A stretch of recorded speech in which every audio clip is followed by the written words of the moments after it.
Meek, Yes, sir. what's up, brother? Just Eh, getting set up here. How you doing? doing really good. Nice. Yep. That's what we Had like to a hear. You're had a cranking, little man. moment You're this morning cranking. when I just told myself it's going to be a good day, and there's no reason for it not to be. I mean, I'm doing everything I need to do, and I'm not doing none of the stuff I'm not supposed to. It's I'm so kind of, it's so much easier, right, when you're locked into the food because when you have, and it seems like you do right now, you have complete control of the food. You you just feel so much more disciplined and in control of yourself, and that's where like a lot of anger comes with people because they lose that. yeah. Oh yeah. It's all all of it together adding up to being in the in that zone, and I always had that that a feeling if Oh you do no. something you're not supposed to, and you just it brings your whole energy down, right? Yeah.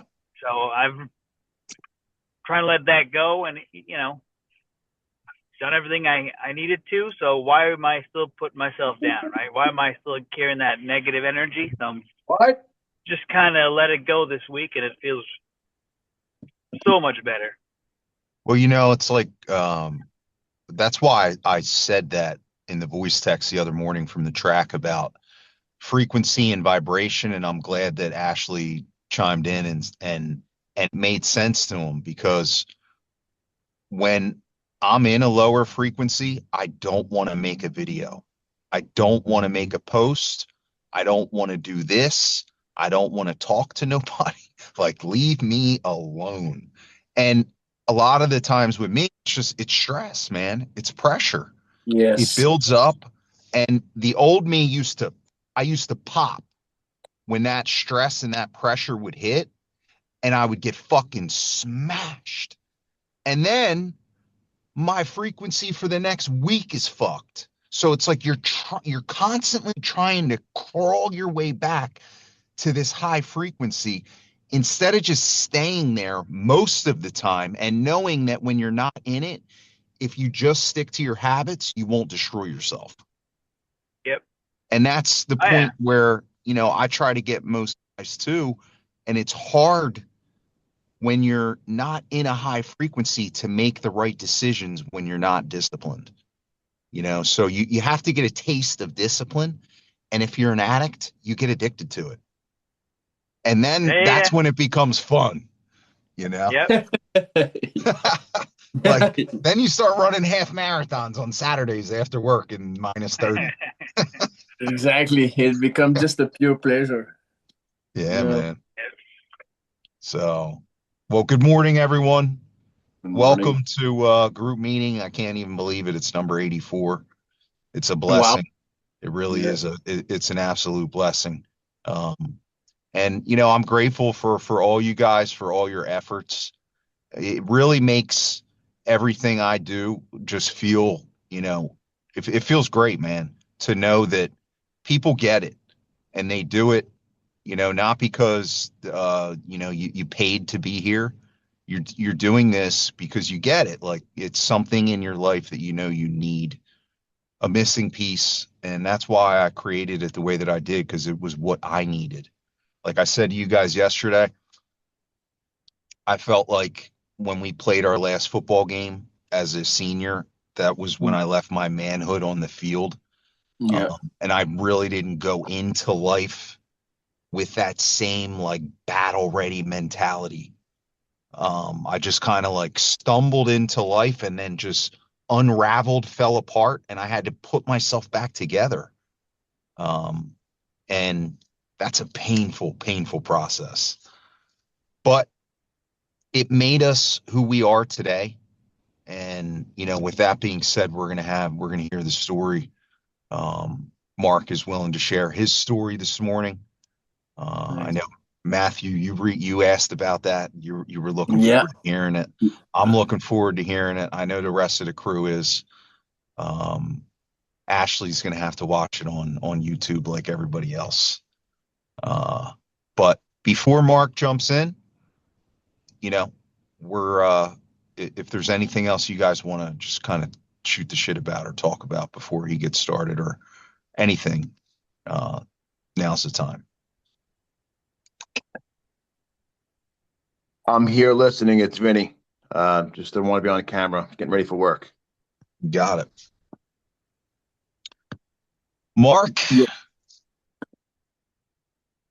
the stage is yours, my friend. Good morning, fellas, and thank you. It's funny, dude. I speak a lot in rehab. I've been doing this 11 years. I'm nervous today with you guys because it's weird. Dude, Good. believe me, if you talk to my home group, like they're like, dude, you're never. It's funny because I had a woman come out and share when I'm chairing this month, but last time I shared, she gets real nervous. She's got 5 years, and she's like, she made a comment. She's like, I'm really nervous up here speaking, unlike him. Like I'll be like, this is what I do, and I'm clean and so. But with this group, it's a little different, man, because it's definitely more raw. And my NA group is raw, but it only goes, it's built on the lowest. I don't say it's a bad word. It's built on the only thing that the only result is staying away from the drink or the drug. That's Right. it, right? Like someone comes into, they're shooting heroin or they can't, they got airplane bottles in their underwear. Um, you know, remove them from the drug or alcohol. So it's a little different, right? Like the porn stuff. Listen, I've been really good over these last 2 weeks in terms of I probably looked at porn 3 times and it's 3 times too many, but it's probably down from like seven in that same time. Yeah.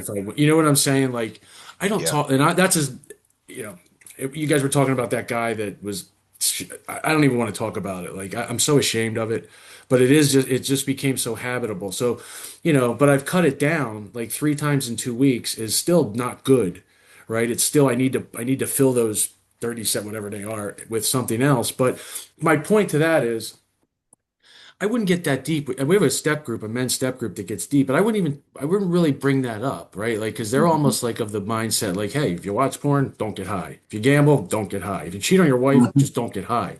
Mm, It's for that.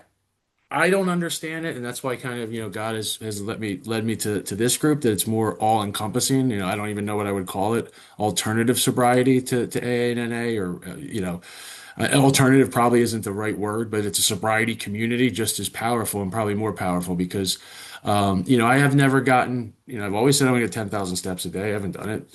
Today's 2 weeks. I'm at 8,000 at 7:30 in the morning.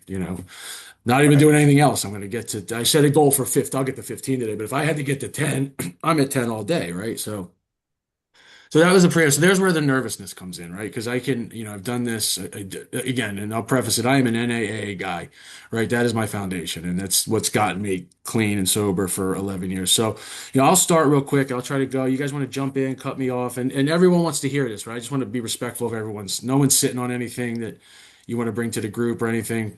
I'll get started. But if something pops up, man, cut me off. This is about us versus me. Um, I grew up in Marlton, New Jersey, where Mike lives now, town over from where he grew up. Not a crazy upbringing. Good life. The biggest thing was, my parents got divorced when I was young, and my dad's Italian, my mom's Irish. Catholic. And I'm dressed a little bit. So I'm taking my daughter to mass after my meeting. That was like the biggest thing. So at a young age, my addiction popped up, right? Like so, 8, whatever it was, second grade, 8 or 9. So it's probably 8. My daughter's 3, third grade, she's 9. Um, right away, especially back then, my mom left the church because like, my dad was a degenerate gambler. The lights were getting cut off. The rent wasn't getting paid. Still a degenerate gambler at 82 years old.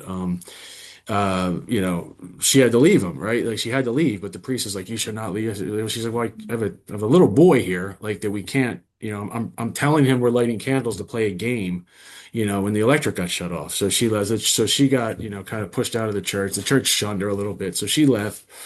But both sides of the family, no one has ever been divorced, and very few people on both sides are still divorced. So they were like, this was like the end of the world. Not to I mean, my dad's side of the family are degenerate gamblers. I don't say degenerate, they're gamblers. Like they are straight gamblers. And thank the Lord I didn't get that addiction, but I got something else, because that's brutal now. That's like porn, right? That's everywhere.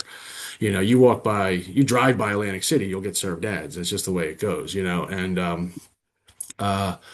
So I started to be able to manipulate at a young age, right? Like I realized that they're, oh, Mark's got to be okay. Mark's got to be okay. So I say it, but it's really not. I got, two birthdays, two Christmases, two Flag Days, two MLK Days, two President's Day. Like I was able to play on people's emotions, and that was like the first thing I started to steal. That was the first thing I started to get high on too. I realized I could fill these needs or these voids that, as a young boy, and that's why one of the things I still struggle with being with my daughter's life because as a young, even a young girl, you need your dad. Young men especially need their dad, need guidance and structure. So, that was it. But, it started to cause that act out, right? Like Mike and I were going back and forth on some texts about, I was looking up I never really when I say looking up to athletes wasn't probably the right word. But like if you admired somebody, I always admired the guys that like Mike talked about Jordan and Tiger and these killers. Like I admired like the Allen Iversons, right? Like the fuck you, like I'll go do what I want, and that kind of stuff coming up. And so the addiction started, the selfishness and the addiction started like at an early age. And so I went through school, started wrestling. Was an okay wrestler, and then I moved. This was we lived in Morristown, New Jersey. I moved to Marlton in eighth grade, middle of eighth grade. And I was really never into football. Mike talks about football, but football is a huge part of my story. Like I was never really into football, but I saw at Cherokee High School down here in southern New Jersey. I'll say it's the best program, in South Jersey. But a very successful football program. And football, especially back when I played, was like God, like these, they were, the cheerleaders, the this, the that. So I said, I'm going to go out for football. And, I really wasn't a huge football player. I went out for freshman year and I wound up being okay. So instantly, what I'm looking for, instantly I have 50 friends. Instantly I have 50 friends, right? Instantly I'm talking to cheerleaders. Instantly I'm going to parties, right? And Mike knows, especially where we're from, football, it's not that you're any better, but, that's high school for me was fun, right? People like, I hated high school. I loved it. I loved going to high school and I loved the wrestling. And, so I was decent. I was a captain of my football team and I was small. I played center. So right about so 10th grade or so, I was introduced, ninth or 10th grade, introduced to alcohol. We'd go up to the movie theater, Marlton 8. That was the big spot back then to hang out at the movie theater. So I started drinking, nothing crazy, and started smoking weed. So that was probably it through high school. But, my senior year, I drank. We got arrested at a party. I got kicked off being the captain. I wasn't allowed to be the captain any longer. And so that was probably my first realize that alcohol, my life was unmanageable, right? At 17 years old. And there was a hurt there, right? That was my identity. You get voted as a captain, you're a captain, Um, I was decent. I was an offensive lineman. I played center and I was small, I was like 240-ish. So my senior year, I could go to some Division III schools, but I also had an opportunity to potentially get a scholarship at what they would call 1AA back there. So it's the football subdivision now. Some of the schools were in what they would call the Yankee Conference, was the old like University of Delaware, University of New Hampshire, Northeastern, like University of Maine. So I went to prep school for a year after I graduated, hoping like that I was going to get bigger or something. I didn't. So I was able to. I was offered a bunch of what they call preferred walk-ons. You're able to walk on, the program. You don't get a scholarship. You get everything. You get the meal plan and everything that the kids get, but you don't get a scholarship. And back, the out-of-state tuition was high, and we couldn't afford it. So I went to Rowan University here in Southern New Jersey, and back then they were a Division III powerhouse, right? We were ranked anywhere from like 2 to 5, and I'm fortunate enough I played for 3 national championships. So at Rowan, I was a 4-year starter, 2-year captain, so football was great. So, but around 10th grade or so, guys I played with, the guy from Lenape, one of my early role models, his father was a coach there for years. Another guy, we were out in Medford and they pulled out some cocaine and, I did some cocaine and I liked it, it made me feel better, so all of a sudden, and then, through college, I'm doing cocaine and drinking, and then got into some ecstasy there. So you're building that, you're climbing that, you're setting that foundation of addiction, right? Like, because you don't realize the storm is coming, right? Like the clouds are there, right? I'm not going to the NFL. It's going to be over. There's a date, right? Like there's an end date to the last game I'm ever going to play, and there's an end date to the identity I have, and all of a sudden, real world's but I didn't realize it at the time, and so, senior year comes. I wind up graduating. I'm done. And all of a sudden, I don't know what to do. And I was a criminal justice major, and I did a couple internships in the Gloucester County Family Court and Gloucester County Prosecutor's Office.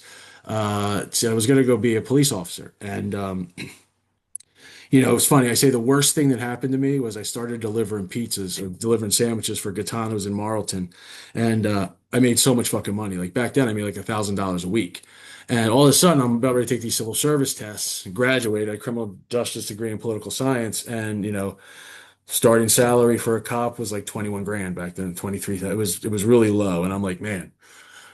Maybe state police was like 40 or something. I'm like, dude, I'm gonna have to like take a step back. So I'm like, what the fuck do I do? So I'm like, I can't go and get another degree. So I got into sales. And so I went and worked for an ad for the Yellow Pages because they were like had this no business background. So they sent me, you go to training and you sell, back then it was you guys, some of you guys are much younger than me, but it was actually print. You had like a phone where you sold ads in there. And one of the things that you did was you sold ads. So long story short, I did that for about 2 years, very successful. And it's Coke, it's booze, it's all that kind of stuff, right? So I apply for a job with a pharmaceutical company. I get in the pharmaceutical industry as a pharma rep, and the company I worked for had a drug that got pulled from the market about 6 months after I started. It was for chronic kidney disease, and it caused some deaths, so they had to pull it from the market. They laid us all off, like the last class that got hired. I didn't know what to do. And so I called the recruiter. I'm like, hey, man, dude, I got to get my fucking car back. Like, what the fuck, And he gets me into medical advertising and marketing, which I'm in now. And so basically, our clients are pharmaceutical companies. We create TV ads. We create a lot of stuff. I'm conflicted about that right now because it's a money game, and drugs are expensive and all that kind of stuff. But right at that point, man, my identity was drinking. And this is kind of my identity was partying. It was drinking. It was so but when you're in business development, if you can meet a quota, that a lot of things get pushed under the rug. So I was doing well financially. And but the ladder of addiction started, right? And I was started to see they wanted me to get to I started seeing fast forward a little bit. They wanted me to see a medical addiction medical specialist, and I did. And it's a lot of cocaine, it's a lot of booze, and a lot of Your pills. company did, Mark? No, my family, my Oh, family okay. wanted me to get to. So I started seeing this addiction medicine specialist, So right? that's like your mom and dad or your wife or Yeah, my mom, I wasn't married at the time. Like I was, okay. so yeah, no. So they urged me to like AA, and I'm like, I'm going to a meeting. So I started seeing addiction medicine specialists, and I'll kind of fast forward that. So it's getting bad, right? I'm eating pills, I'm doing coke, I'm drinking, and the guy's like, "Are you dope sick?" And I'm like, "I'm not dope sick. I'm not dope sick because I had a job. My life was a total mess, right?" So back it up. I've been arrested for DUI 5 times. I've been convicted 2 times. I have 31 driving while suspended. So I was convicted twice. Because Mike, I don't know if you remember back in the day when you would get a DUI, even before it got really bad, like they would sometimes if you had a decent lawyer, you would get bumped down to a reckless or a careless. So I got 2 reckless and a careless, and I was convicted twice. So I'll fast. So Me it's too. getting, yeah, it's my last one was I got found with coke in the car. I'm fucking Pablo Escobar. I'm not talking to anyone until I see my lawyer. Are you gonna blow in the breathalyzer? I gotta see a lawyer. Are you gonna blow in the breathalyzer? I gotta see a lawyer. Refusal. You know what I mean? Like you're your own worst enemy, right? Like you have to blow in the breathalyzer in New Jersey. So I refuse. So that's an automatic, conviction. Um, so fast forward, my best friend from high school was getting married, and this is where it kind of goes off the rails. My best friend, and right about there, I got introduced to crack from a stripper in Philadelphia, and Mm. I so one of the DUI was I was working for the company I worked for a while, and again I was doing really well. So I went into my boss. I said, "Hey, I got a DUI. So we got to go tell HR." Da da da da da. He goes, "Go back to your office." Okay, we'll do it. He calls me. He's like, "You know." He's like, "I don't think we have to tell HR. We can get you to meetings. You can take the train. It's 6 months. You'll be fine. Like, let's not worry about it." And I'm like, Wow. "Wow." Like, you know what I mean? Like, that was the He worst enabled you. because he wanted the money. It went under The his line money. item, right? He wanted the money. So fast forward. it gets bad. I'm smoking crack at this point, a lot of pills, and I didn't realize I'm developing an opiate addiction, right? And I'm just able to cover it up because I always had money to get pills. So That's the only reason you're getting high and then coming down. I'm coming down, right? So I got into opiates because I was an upper guy, right? Like, this Yeah. woman, this stripper, she came over and I said, "You got any coke?" Blah blah blah. She was, "I got this," and it was it. And then I started smoking crack and some meth, and so fast forward, I'm working for a company, and I go. It's crazy. So there's a guy out in Medford. He's a contractor. Mike, you might know him. Was my best friend. Was the best man at his wedding down in Avalon. Him and his wife Kelly, and grew up with him. And I go down the shore. I don't have anything left. I'm going to go back to Philly. I start driving, get pulled over. Now I'm not a speedster. I got out. I thought I was going to run from the cop, right? So I took off running, and that cop, he probably had to run 2 or 3 steps to tackle, maybe 2.5 steps. I heard him go like this, Mark. Oh fuck! Like, not that he was worried I was running. He was pissed that he had to walk Run. 2 steps to tackle me. Yeah, it was like. So I get resisted. So that's when I got real into the criminal. So that was my first trip into the criminal justice system. So I get they wind up finding drugs in the How car. old are you, Mark, at that So point? here's the other thing. I'm 30, I'm 33 years old. So this is where 30, 33, 34 years old. This is where addiction, think about 33, 34. People are getting married, having families, doing all careers. So I had the career. So I literally tell my company, they're like, go to rehab, come back, you got your job. Because you're making your number, right? So I come back from rehab. I go to rehab down in Tennessee for 2 weeks. Did not do anything that they told me to do. Don't get at me. Da, da, da. I come back. I'm using 2 days when I get First back, time right? in rehab? First time in rehab, yeah. Because it was really like, well, it was also they had pretrial intervention. You go to rehab, you do everything, you get everything gets, washed. Yeah. So I go to rehab, I come back, and everything's fine. I got my job, I got everything. And so because I'm making, dude, it's a business, right? Like I'm able to, and that I'm making my number until I can't make my number. And then Right. addiction is, I'm not paying my rent, and I'm still making a decent salary. I'm not paying my rent. I was living in Philly. Car got repoed. In fact, it was like a $220 car payment. It got repoed. I had to go, probably at a Is 400 your credits. Mark at the time, is your habit, your drug habit, the addiction, is it just a thing that you're doing after work, or are you doing it like all day long? No, no, it's all day long. Okay. So this is where like the pills came in, right? Like I'm Right. doing the pills all day long. So the coke and everything else wasn't, so I was a daily opiate user, right? Because then now I started to realize, wow, I am getting sick, right? I go 2 days a day or so. I'm starting to get sick. So, Wow. I was eating Perk 30s like they were candy, and this was back when they were much cheaper. So long story short, I, I, I'm not making my number any longer. And so 2009, 2009, this company had fired me.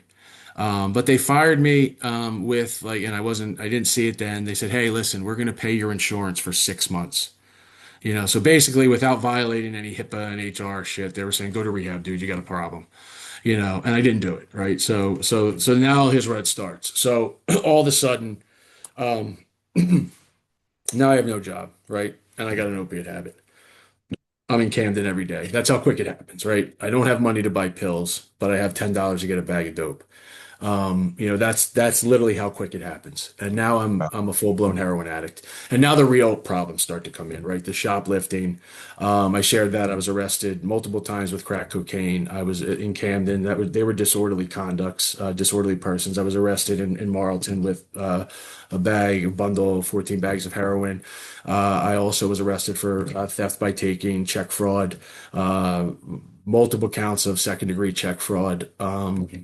Uh, that court case in Avalon, that got rolled up. And now I started going in and out of jail, right? Like, so jail starts happening, right? Like, so the consequences happen. And, at this point I have nothing. I'm living, with my mom.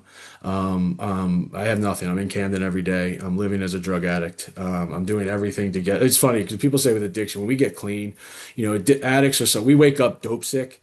And by the end And of the day, Mark, how you are at that time? so I got clean at 40. So this was probably 36, 37. I'm But yeah, 52 right now, right? I've got okay, 11 years off 12 years. Actually, I have 12 years this year. So I'm like 40 years old, right? okay, Just everything that's going on. I mean, you name it, I'm in Camden. I got arrested 3 times in one day, in Camden. I giggle about it right now, but it's still embarrassing. It still hurts, yeah, right? So right, fast forward, I was, then, going to, I didn't have any money, so I'm going to like state rehabs and shit. And, AMA'd from rehabs. And there was a buddy of mine, Vinny from Medford. He had the car and license, and I would go steal.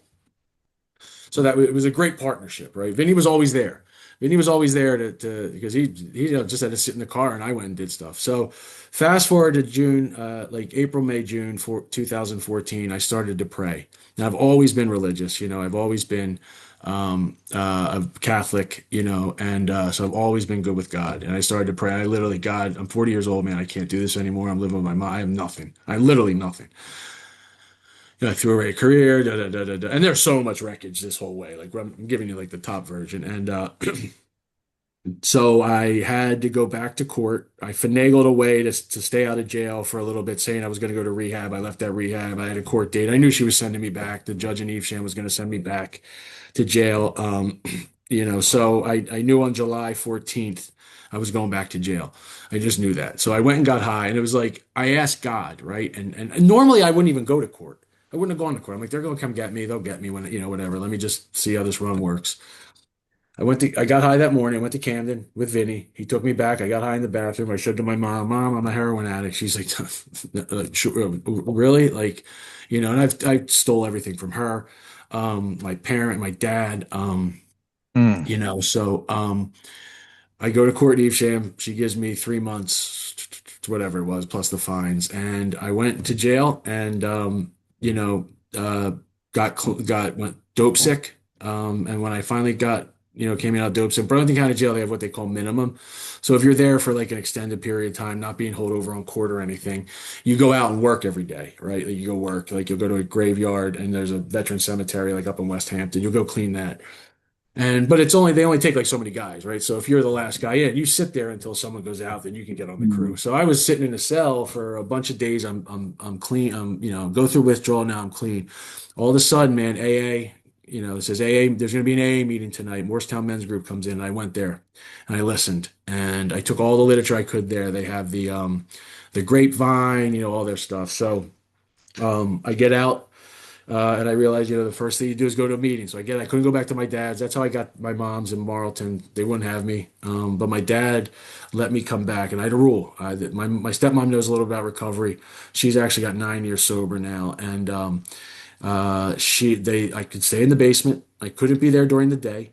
I had to go to meetings. I couldn't get high and I couldn't steal. That was but at that point I was done, man. I asked God. So I literally got out on a Saturday. My mom brought me home. My stepdad was coming home. I had to get out before my stepdad was there. My dad came and got me. There was a meeting in Mullica Hill on 4 o'clock Saturday. Went to that one. Went to the Pittman meeting, and then for the law, I didn't have a job, and I had 11 court cases throughout South Jersey when I came out, Superior and Municipal. My my So still worked in South Philly. They gave me a New Jersey Transit pass and a SEPTA pass, and I had to leave during the day. They dropped me off. My stepmom, I remember that Monday, dropped me off at Fifth and Race in Philly. There was an 8 a.m. meeting there, as Bill sees it. It was an 8 a.m. meeting. I went to that meeting. Then I took the L all the way out to West Philly. There was a 10 to 12 NA meeting every single day, and they read every single day. Like they read the same. It was 2 hours. That was the first time I was introduced really to NA, the hugs and everything. It was, out in West Philly. It's a hardcore neighborhood. Like I come in, and I remember telling my story there and like the blood and the guts of it. And this dude's like, man, I thought I was gonna listen to the Backstreet Boys, man. You are one of us. And so I did that. Then I took the bus back to Center City, the oldest AA meeting in Philadelphia is called Mustard Seed. I did that from 1 to 2.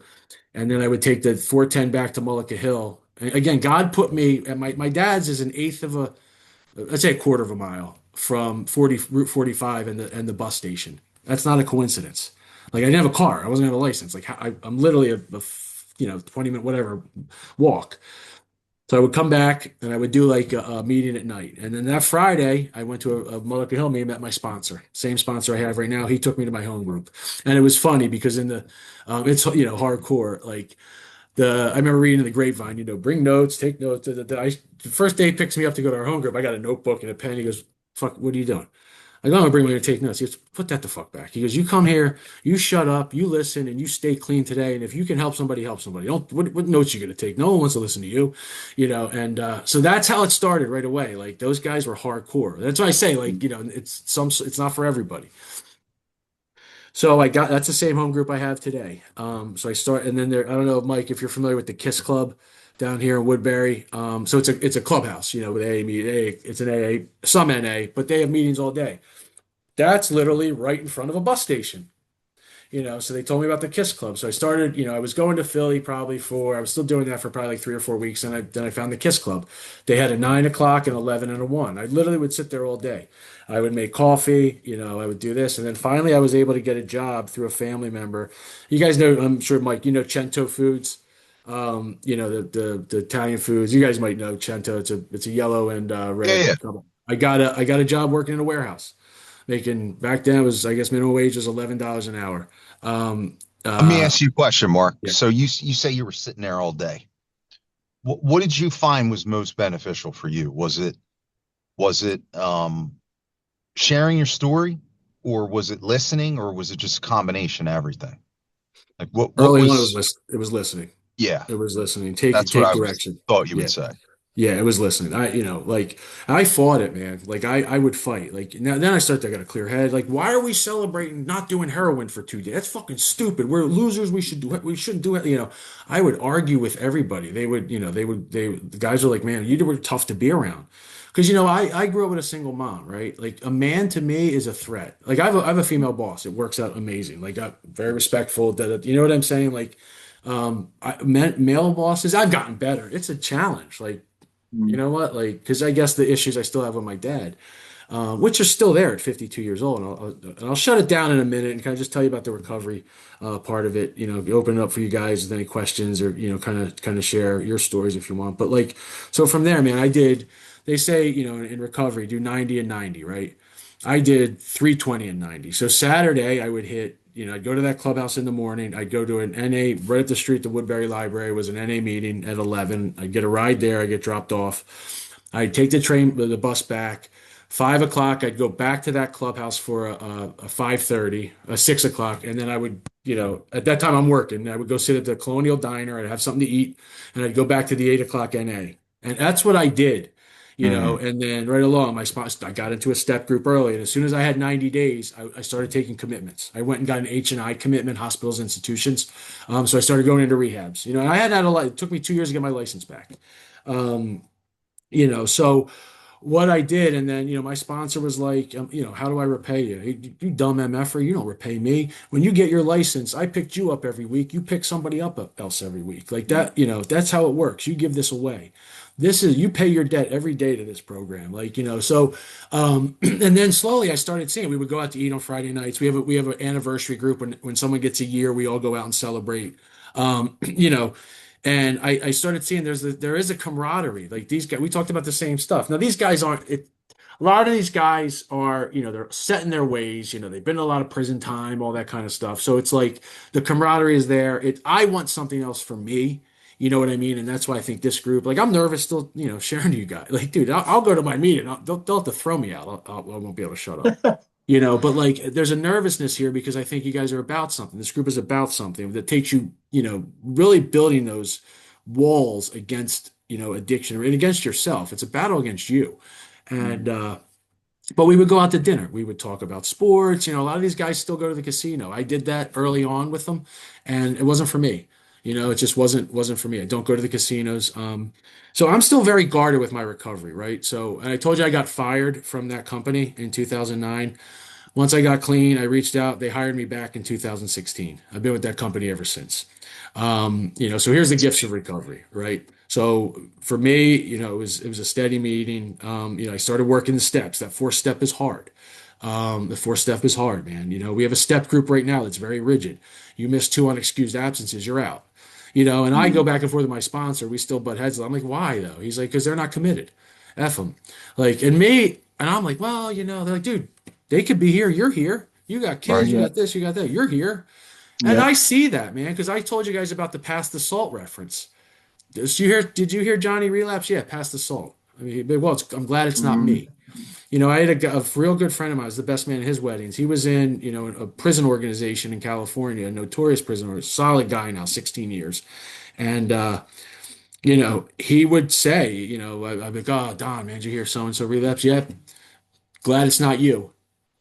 You better be Mm. grateful it's not you. And I'd be like, man, but now I realize, dude, because like you start to build yourself back, man, and it's stuff. So the gifts of recovery, right? And I had a heart attack a year ago.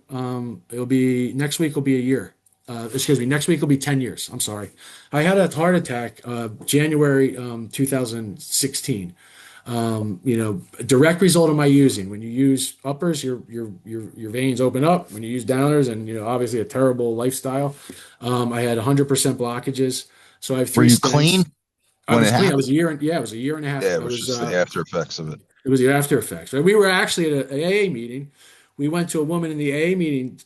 Her husband died of a heart attack. Me and my sponsor went to pay our respects. I went back to my girlfriend's house, and I'm like, oh, I started to feel it. I'm like, something, something. I thought I had to go to the bathroom. Then it started to get bigger and bigger. And I'm like, I got to go to the hospital. And it was funny because they're working on me and they're giving me the Dilaudid, right? And I'm, doc, I'm in recovery. I'm in recovery. I can't do this. He goes, listen, I got to get your pain under control. I have to lower your blood pressure. I'm saving your life. Go to your Mm. meetings when you're done this. But so the pain of the heart attack was great. They gave me the Dilaudid, and the next day I called my sponsor. He came up. The next day they came around with morphine. I said, "Do you have any Advil?" Sure. Advil works just as good. I broke my toe in recovery. I tweaked a knee injury again in recovery, and Advil was fine. Advil works. It works wonders. So then my girlfriend, I had my daughter. I was scared to death. I was making $11 an hour. I didn't even have a license at the time. I didn't know what was going to happen. My little girl was born. I was the first. I was the first non medical staff to hold her. Um, and my life changed then. And unfortunately, and this is I struggle with. Was I not man enough to stay with her mother? It just was never going to work out. Was I not man enough to stay with her mother? Did I act like less than a man? Now my daughter lives in a split home. Here's another gift of recovery. And so I had a crazy. So when we had to go for custody, she was only giving me like an hour at a time. So I actually called the lawyer. I said, listen, I got to do something. So we went and they paid money. They got a private detective. They pulled up my record. Da, da, da, da, da. I was about.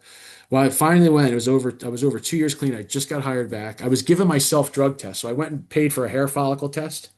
So that went back like a year or so. And then I was doing weekly urinalysis, and I came with all this information. And the judge, I mean, she had a lawyer. The judge was like, "I'm going to tell you right now, this man has every right in this state to co-parent." They use that word co-parent to co-parent his infant daughter. This is going to be a 50-50 joint and legal. It's not going to be Wednesday and every other weekend. And then she was like, you two go find out, you guys go back there to mediation and you come back with a schedule. She's like, whatever schedule you come back with, I'll sign. If you can't agree, I'll make the schedule. And when I make it, it doesn't change. So I might do January to June, mom, June to December, dad. So she got in line real quick. So Mm. that's the gift. So then when I met my wife, my stepson has a very severe disability. It's called Lennox-Gastaut syndrome. It's catastrophic epilepsy. So he has seizures all day. He's 13. He's in a diaper. He'll never talk. He'll never use utensils. It's progressive. It's debilitating. Life expectancy. It's not the best because constant seizures on your body. God put me in this little boy's life because the father's not, the best to be the primary male caregiver. And I take that serious because I love this kid. We've been in CHOP for 6 weeks. He doesn't talk. He can't talk, but sees me and says, "Da, da." Mm. God. So, listen, that's my story. I could go on forever. I want to, I know we got a half hour. There's a little less. I want to shut it down. Let you guys share, man. This isn't number one. I'm glad I did it. My daughter's autistic too, so like, but here's the deal. Everything I have in my life, if I get away from the program and pick up, they're gone. My stepson, anything we have saved for him, it's gone. My daughter, gone. I won't see her. My wife, gone. Gone.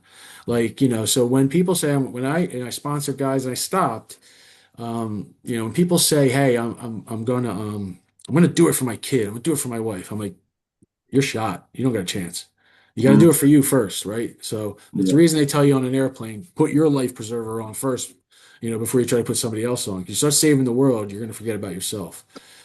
So I'm grateful to be in this group. I'm grateful to be clean. And now I truly like my goal. I talk about that YouTube thing. Like I was fucking around the last 2 years about starting a nonprofit, and I'm gonna do it.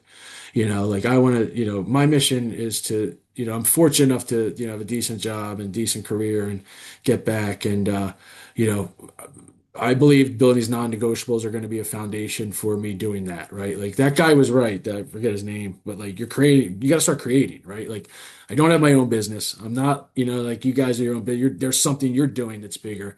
I want to get a nonprofit out because I've done food drives, I've done clothing drives, I've raised money for my kids' school. I raised $20,000, for an adaptive playground just with a fucking, that's why, like with a Facebook page and a camera. So, again, grateful, man. I'll shut it down. I talk too much sometimes, but you guys, for the last 2 weeks, it's been great. This is actually my third meeting. So I'm looking and the day every day is day one is huge for me. So it's really been an honor, Mike, to share. It's been an honor that you invited me in. I don't take it lightly. I want to make it a point, especially I go back to work tomorrow. We were off since Christmas Eve. Um, I want to make it a point to check in at least in the morning, midday, and at night because, business our fucking day gets crazy, Mhm. like everybody else's. But it's great, man. I love it, and I'm looking forward to the future. Nice. That's good.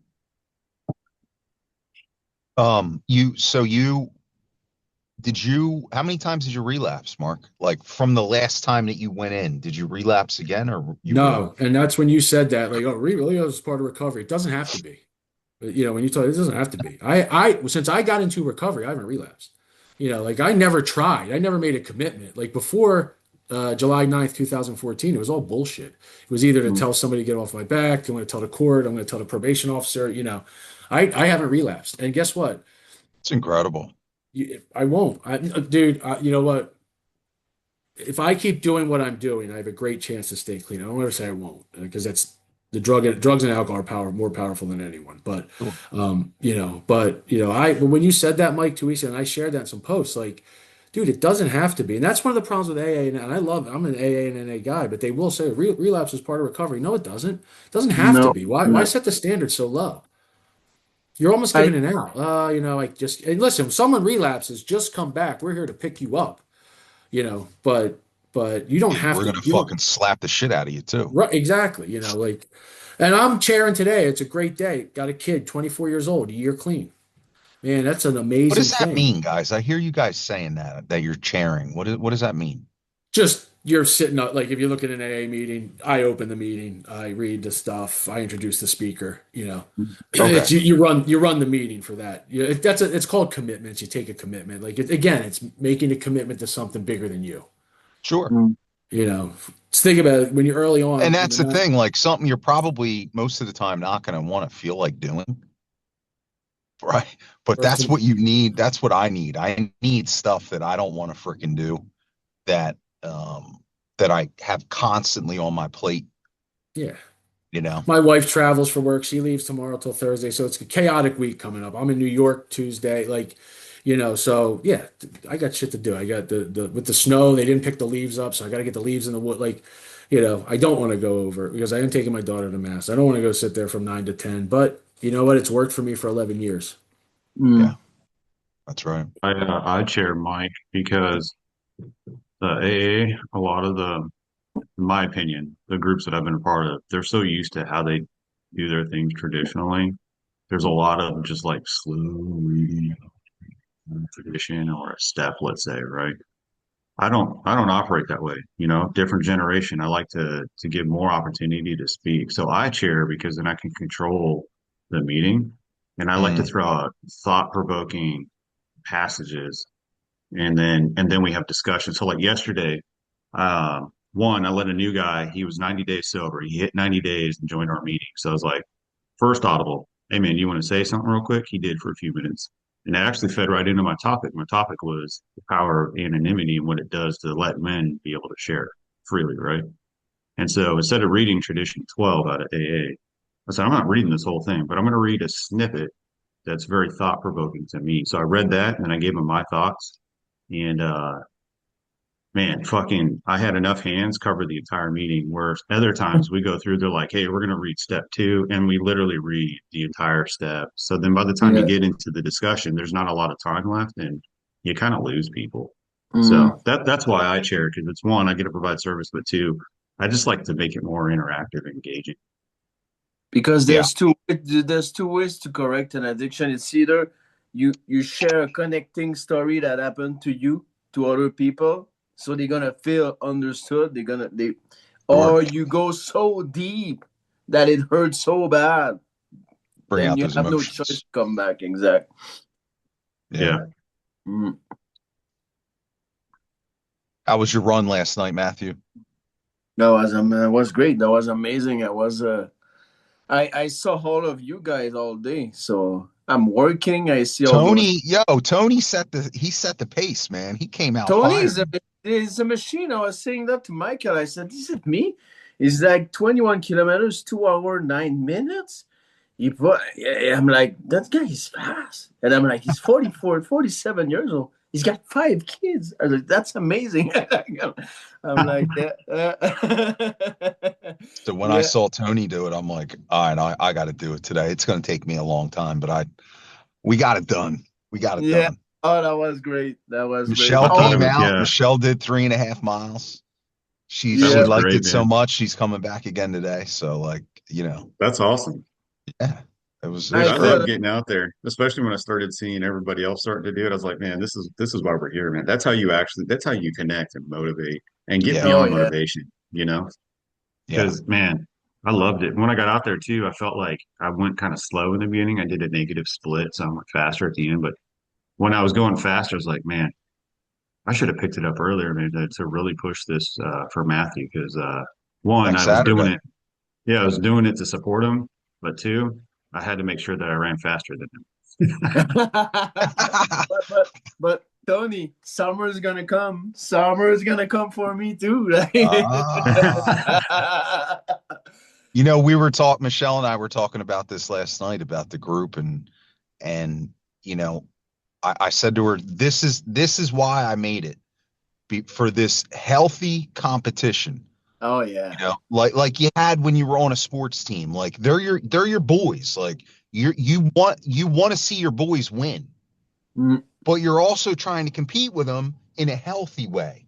You know, yes. Yeah, and that yeah, that that to me is what I need for my sobriety. To feel the best about myself, I need to be doing stuff as a group where I'm feeling like I'm competing not only with other people but with myself. Yeah. And it keeps me alive. Oh, I was yeah. Hey, surprised. After that, I look at the run. I had some segment with record. I was like, oh my, okay. So I was running that fast in those plays on the pathway kind of thing. And Yeah. it's hard because yesterday it was like foggy, no moon, no nothing. I couldn't see nothing for probably 2 kilometers. I just believe it that the trail is there and trail was there. I was going super fast. It was nice. And yeah, it's really a super like Mark was saying, and you guys all say, you go to those meetings, you make that non-negotiable. Like me, I know that Saturday I'm gonna go there. Like it's the same thing. It's my meeting. It's just no matter what, that's the reset day. Yeah. yeah. And then I look forward every Sunday morning to share and listen all those stories. Mark, that was amazing. Mark, you make me another miracle. It's what it is. It's crazy. Like Thank you, brother. And guys, I'm just turning my camera off for a minute because I gotta get my car and start yeah. heading over. But thank No, you, man. I appreciate that. I'm glad. I hope you got something from it. I'm long-winded sometimes, but again, when you have respect for something, you get nervous, right? Like, and that's a mhm. healthy nervousness, right? Like, it's Yes, not, you know, yeah. It's just it was good because definitely was nervous because I like I said, I think this group is about something. Yeah, we're about not playing games. exactly. No, Yeah, exactly. Like, Mark, I'll don't worry. Yeah, no, go Mark, ahead. don't worry about it. They're if you haven't noticed, Michael, Matthew, and Vinny are all long-winded as well. So, just a part of the team. Very Yeah, much so. Tony. Actually, you know what I really like about you joining us, Mark? Man, you are really good about hitting targeted questions to get actionable tasks and improvement that you can apply right away. Like when you're asking Michael about his questions for, his background, and then you're willing to take advice from each of us. Like it's perfect, man. It's a good addition because sometimes you need that person that really likes to get into the detail type questions to really start to expand a group. Yeah. yes. Oh no, you're a really good hat, and you're there. We feel it. Like, yeah. At the Yeah. beginning, it's stressful a bit when you go to the group because you're like, oh, no, I have to report and this and that. No, no, you just be yourself in the group. That's it. That's it. Yep. Authenticity. Yeah, that's Right. what it is. And that's why, like, I didn't want the fact that we record these to change who any of us are. I am who I am all the time. I don't Yeah. change whether I'm on camera, whether I'm in person, whatever. Because that's what people need to see. That's what they need to feel. And for us being able to be vulnerable and put this stuff out there, there's so many people. There's been a lot of people joining the sober group recently. Like I said, there's a major uptick now. It's like almost one person every hour joins the group. So Oh, there's a lot of freaking people so I just keep flooding the page with constant content because their minds will get addicted to what we're saying and what we're doing. yeah. And hopefully they stop consuming all the other bullshit that they normally consume and they can Yes. really start to learn and grow from every person in this group because we all have something to offer and we're not all going to connect with everybody. So the more that they get to see all of us and hear from all of us and our stories and our, the stuff we've been through and the stuff that we do on a daily basis that makes us who we are now. That's the Yes. most important thing about sobriety is the new identity. And for a lot of us, like we heard from Mark this morning, it just blows my mind that some people can be so far off and completely burn everything down and come back. And that's what a lot of people need to see and hear. Not Yes. just, yeah, I got addicted to coke. Whatever, I fucked up, did this, that, and the other. No, like, dude, he burned everything and like torched it, in and You out of know, jail, 5 DUIs, like destroyed it all. And now he's successful with a happy marriage and a wife. Like that is the gift, man, that people need to hear. yes. You know what to say? I got the most out of. If you heard like in this story, which I always try to catch, like the beginning part, like taking a train, the L train to this one, taking this train to that one, to the Yeah. like people don't realize when you're just getting sober, especially I had like 30 pill a day, fucking perks a day habit, and to kick those was hell. And that was like my like 2008. But like the amount of you gotta want it so fucking bad, like Hmm. it hurts because to do that, not even just one meeting, but to like go to another meeting and bounce back to go like that's Well, how just to hard this get whole on the process train gives is. you anxiety. Yeah. Exactly. You're in such a fragile, anxious state of mind. Like you are so fucking fragile and your head's humming. So like just the first few steps, like most people can't get through that. They don't want it bad enough. Like you said it also, it's like doing it for yourself. Like that's what I took most from it was like it is. You got to do it for yourself. Like you got to want it so bad because if you don't want it bad enough, it's not going to happen. Like Yeah. I hope it does, but you're really not going to get the most out of it because like you might Yeah. just go through the motions, like go to a meeting, it's all great, but if you're not getting involved, like chairing meetings, commitments, trying different meetings, like you just kind of just you're just staying sober. You're not filling your Yeah. heart. You're not filling your spirit. But like to do that, man, is like, oof, I remember that. And like that's what I did. Like COVID hit, bro, people fell off. I was going to backyard meetings with Yep. people like I didn't know during COVID. Like I was in parking lots, I was at a beach, Zoom. Like I don't want to I live love like you. that anymore. So like kudos, man. That's why he's where he's at. 11 years because like he set a foundation so strong that like it's Dude, great like, stuff, and like that's what I say. Like you guys in the trades, and you got, man, the respect on a whole other level that I have for you guys, because I was, driving a forklift. Listen, I went to college. Would I go to college again? Probably not.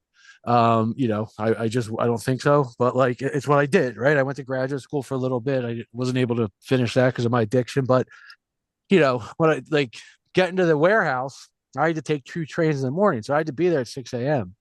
And then I remember my sponsor. So this is again with that like tough love stuff. My sponsor, I listened to this guy share who had like 9 months, and he said his sponsor said, go to meetings until a year, and it was all this like soft type stuff. And I said, call my sponsor. I said, yeah, I think this is before I got the job, and I go, yeah, I think I'm gonna wait a year. I'll do some meetings. He goes, what the fuck are you talking about? I go, well, I'm going to go to, he goes, dude, you're a 40-year-old man. He goes, you're going to go get a job. I go, what about meetings? He goes, you're going to come home and you're going to go to your meetings. You're going to stay clean and you're going to go to work.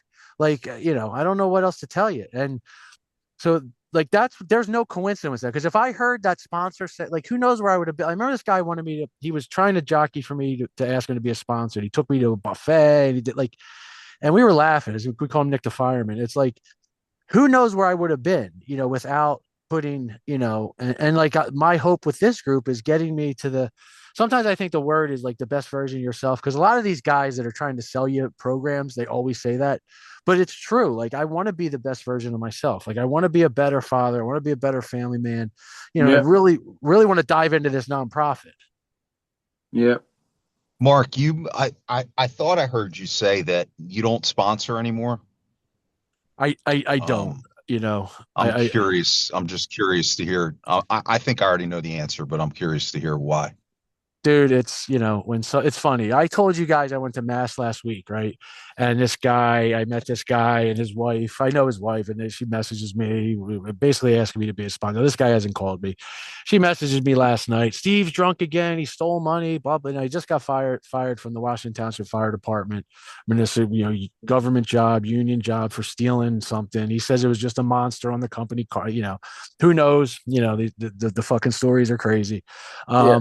But I don't, because at the end of the day, I was going back and this guy never called me, and I'm telling his wife, here's what you're going to do. That I'm going back and forth with his wife last week, and I'm going back and forth with his wife last night, taking time away from my family. We had a big funeral yesterday. It was intense. My wife was very close with her cousin. Like, dude, I don't need that. Like now, if that's Steve Yeah. calling me saying that he wants to drink and he doesn't know why and he's going to go to a meeting, I'll talk to him all day. I'll take time from my daughter to talk to him. But if you're going to just fuck around and not, like this kid Sammy, real good kid, man. He's in the union. He's going to be here. Not the kid that got a year, but I say kid. He's 45 years old. He can't stop smoking crack, and he never loses enough. The union always takes him back. He never loses enough to where he has nothing, right? So the union always takes him back, and he's it's like I sponsored him. That was like the last guy I sponsored, and he's going through people now, even like some hardcore guy, because he doesn't take it serious. Like he's when we're worried about your recovery more than you are, like I don't have time for that right now. No, I totally understand, and it's the hardest part. Because that's Is that's the tough part, man. It's like, why and do I that's give why a I shit do about your this, bro. life? Yeah. You got to Hopefully, protect your like own energy. putting out the content, putting it on YouTube. Every time that we make a post or put a YouTube up, it could save somebody. Yeah. Um, And at some point, you realize that only the actions that you're taking and you're sharing, that's the only thing can save somebody. At some point, that's it.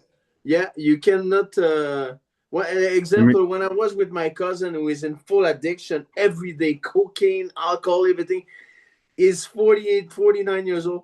There's nothing I can say to him that is going to say, oh, yeah, that makes sense. I just have to not take anything, do my run, do my push up, be at my meeting and see how life it goes. He's got the perfect example of what to do. And he knows that every time it's hurt and going like this and like that, he knows why. Because I don't have that. I don't feel that. I'm on regular.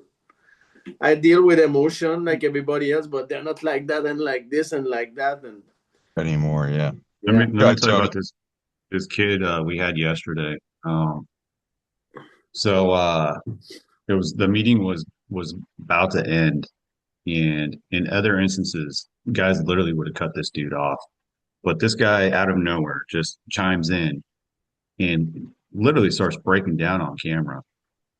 And so I typed in the chat and I was like, "Hey, if you all want to leave, you can, but I am not going to interrupt this guy because he needs to get this shit out." Yeah. Mhm. And yeah, he got it out, and he walked away with probably three of the best contacts you could get. But the thing that I did differently because of being in this group and having a better understanding of how I need to manage my own energy is that normally I would have been one of the ones that throw my number out there, and then I would have called him after the meeting, and then I would have spent like 2, 3 hours on the phone with him. But instead, I just sat back as like, I'm going to let the group, the collective, take care of him.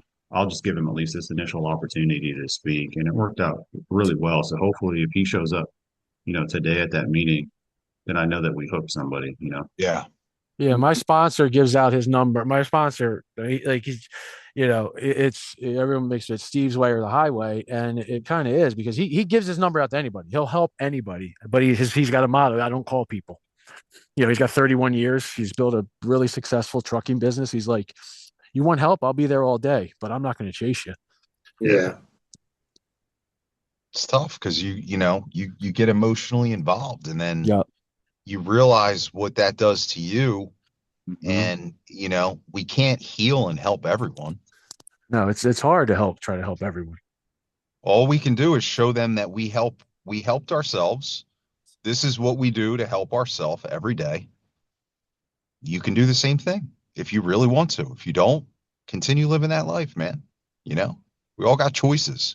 You either want to be a man and you want to take yeah, control in all aspects of your life, or you just want to keep cutting corners and dropping the ball and skating by and you know, living half ass.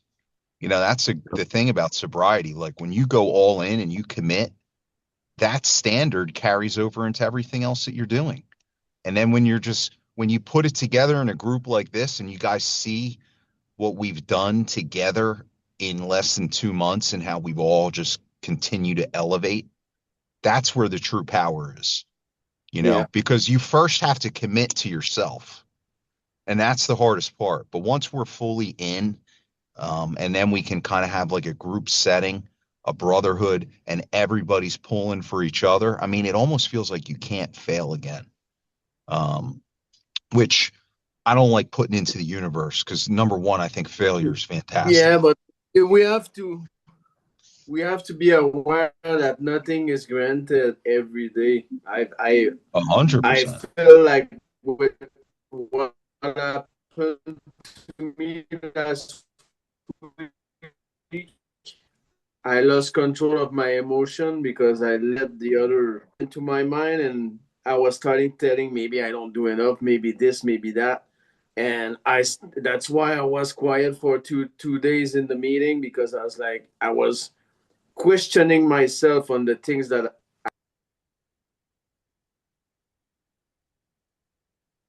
Matthew, we lost him there. But that's why I reached out to him because we didn't see him for a couple oh, days, and I sorry hit him guys. up and I'm like, yo, what's going on, man? Where are you? Like, what's the deal? And I knew you Yeah, were in the dumps, yeah, and I exactly. get it because I always got like this around this time of year too. So But I understand. I went in my mind and I'm like, and that's so good. That's why we're there. That's why hey, are you okay? Are you all right? And I'm like, okay, okay. It's time to get back in it. It's time. I gotta correct that. Yeah. You know what, And Michael? I think it's really important too that you keep saying that like you don't push anything about money and that kind of thing, right? Even when you mentioned the you could get paid on Facebook thing, it's like you just threw it out there like, hey, if anybody wants to check this out, go for it. But otherwise, you're still doing your thing. because I was in a senior executive like kind of mentorship. It was kind of like a setting like this where they brought different people from different career No, fields. he's The coming. problem with it is that Steve's coming. the person that was doing it, one of my good friends, ultimately she wanted to start her own company, and then we would be like that consultant group, and it would be you would tap into the group for different expertise. It ended Yeah. up failing, one because she lost focus, and two, the people that they brought in couldn't carry their own weight like everybody does in here, and you could tell that people weren't doing kind of like she had reading assignments and stuff like that, and they just weren't taking it serious because I think it was more of they were just waiting for her to start the job and then getting paid, and she ended up just fucking changing course. Whereas here, because of the like your goal, your focus areas, the things that you want to come out of this, not only for yourself but for those of us that are a part of it, that's what helps keep it going strong. You know. So it became Yeah. a money You're event. not like I need 20,000 followers and Yeah, then I can start. You know, you're like, fuck, if we got five people and we just talk to five, six people and That's all we people need, see dude. that MTF sober group, then we're good, you know? And it's like yeah, that's a different focus. How many people do we need in here to oversaturate it? Like we Yeah. have, we have, we have plenty, man. This is it. We just need people that are consistent, that understand what their purpose is. You overcame yourself. Now your duty is to serve others. yeah. Yeah. And we were gifted with these phones, so now we can reach the entire world. I mean, we have guys in Canada and the UK, Yeah. and and we, even though we don't have 1,000 people in here in this actual group, we can reach billions of people. You know what? Like, you don't need all these people in your group to inflate your ego. You have a consistent message that you put out to the world every week, and Yes. eventually we're going to help a lot of people. We create good, authentic content because we put our heart and our emotions in every meetings and everything, and this is what we need. And then you go on your stage, Tony. You go on your stage, Vin, Mark, Michael, and then you spread the message. Yeah. But Correct. we got that powerful content. Imagine, look, we have 50 people right now on that meeting. We wouldn't be able to get anything good out of it. By the time it would take to just say hi, and that would be That's what I the mean. It would meeting, lose right? its intimacy. It would lose, I think it would lose its value because Yes, people would just be like left back in the corner and never be heard from. It's yeah, also lack of they a would better like to term, you do, put on a premium, right? Like, yeah. Yeah. They would do like we've had some others in here where they would sit back and then they would try to hijack the group for their own interest, and Right. that's oh, that's not what this group is about, you know. So we've seen that. Like, Yeah. Oh yeah, yeah. it's just, you know, remember Oh yeah. that? He came in like he was hot. It came in like a wrecking ball. My Like, oh my God. And me, like God. I've and it's funny because Tony, he put that book up in his story, the let them theory. And every Yeah. time he talked about it in group, I'm thinking he said leptin theory. I'm like, what the fuck is the leptin? But I haven't read the book yet, but like that's kind of how I've had to restructure my mind. And Vinny knows me pretty well in regards to me with my old anger issues, and not reacting to things that I don't agree with rage immediately. So that's kind of been a big part of my recovery, is just kind of like taking things in and observing instead of reacting. And I still struggle with it. I really do, but I've gotten a lot better. So when somebody like that came in, I'm like, in my mind, I'm like, I started this group to help people. Yeah. This is not normal behavior. I can't react. I need to observe, and it's going to take time. And then the more I observe, the more I can kind of be like, all right, hey, can we kind of chat about this? Are you Yeah, open to suggestions? But somebody like that is not open. They're so but narcissistic in their thinking that you can't get through to them. the thing too, you cannot just, and that's what I like of this group. You cannot just blast the text every day and not talking about it. Not, I'm giving that big paragraph bang, and 3-4 paragraph. I'm not talking about it. I hit you with more material. Like, you gotta it's explain nuts. something. You get why you like. You can. I can take quotes and hammer the chat of quote, but if I don't mean shit, like, what's the point of it? Like, it just, Be yeah. It's practical. just Yeah, it's got to Because be I'd be like practical. those girls taking 20 pictures in the bathroom of me and hammering the Yeah. side of it. And here we go, guys. You got me. Actually, one of my Beautiful. one of my Like, former right? soldiers, one of my former soldiers, I came across her IG story, and I click on it because usually it's good content, and this time it was like two of her friends dancing on a stage at a club, and I'm like, well, that's somebody I can't look at anymore because Yeah. now I know that is the persona they were giving off. There's fake. that dark side comes out, and I'm like, I Yeah. can't look at that because that's just going to give me the wrong energy. And then Mike, to you, when I Right. first met you, came across you in the David Goggins like thing, whatever, that first place we ran into each other. Yeah, I From was where you different were then, bro. then, yeah, to now, Yeah. I can see the difference in your patience. Oh Some man, of your I posts, man, was, just even bro, in I some of was your coming in posts. there taking fucking heads off, bro. Yeah, I know you were. Because I got to that, like I was watching that group for a while, and I was watching all the negativity take place. Yeah. Like when the group first started, it was fucking awesome. And Yeah, then next thing you know, there's 50,000 people, there's 100, there's 200. And anytime a dude that was fit would post, there'd be all these fucking assholes in the comments like, oh, it must be the steroids, or, oh, well, you don't train legs. And I'm like, these motherfuckers. So, dude, I just started ripping people and I was just angry. And that's, I don't, that is in me. But the mature me, the new me, I know how to keep that at bay, because that doesn't serve anybody but me. yeah, Yeah. that's why I left that group because I felt like, yeah, it was negative, or people were just doing the selfies, like Matthew was just talking about, and I Yeah. Yeah. couldn't see the good content because like there's one MMA guy in there from South America that I really like seeing his stuff, and he had interacted with me once, and I really liked that. And then I couldn't find his shit no more because it's just like fucking selfie, selfie, hate, selfie, selfie, hate. So it's like, Yeah. I got to get out of here. Yeah. And it was actually that group kind of inspired me to start the MTF family and create it the way that I did, with no politics, no sports, no hate, no negativity, none of that. Just positive stuff, motivating stuff about faith, sobriety.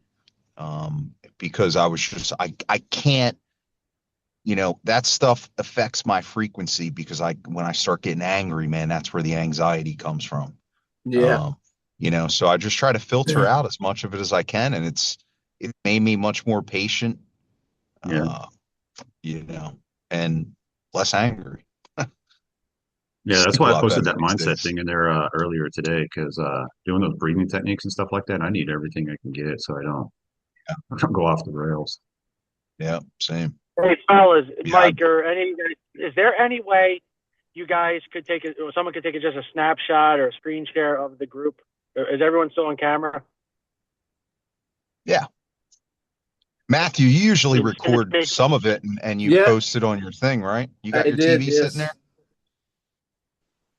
Yeah, what do you I need, just want Mark? to get like a screenshot of all us in there. Just How send about a me that. video? How's the video? I know, And because the video I don't do it. I just do the. I'll do it in my Recovery Sunday post after I'm done my I I'm meeting. took sending I I'm took I'll talk sending about you my this meeting. I'll talk video about. here, Mark. I took a picture. Okay. Oh, you can. Yeah. And I What will do I? send you the. It's funny. I work in digital media, but so what do I do? I just take a screenshot of the video. Yeah, that's it. Yeah, dude, I'm so untech savvy. I know how to put You're the. good, Mark. I know how You're to good, raise Mark. my I'm a hand. cyber guy. Yeah, I work in. I work for a digital media agency in pharma. So you just showed Yeah, it's all bullshit. Yeah. My boss told me that. nice.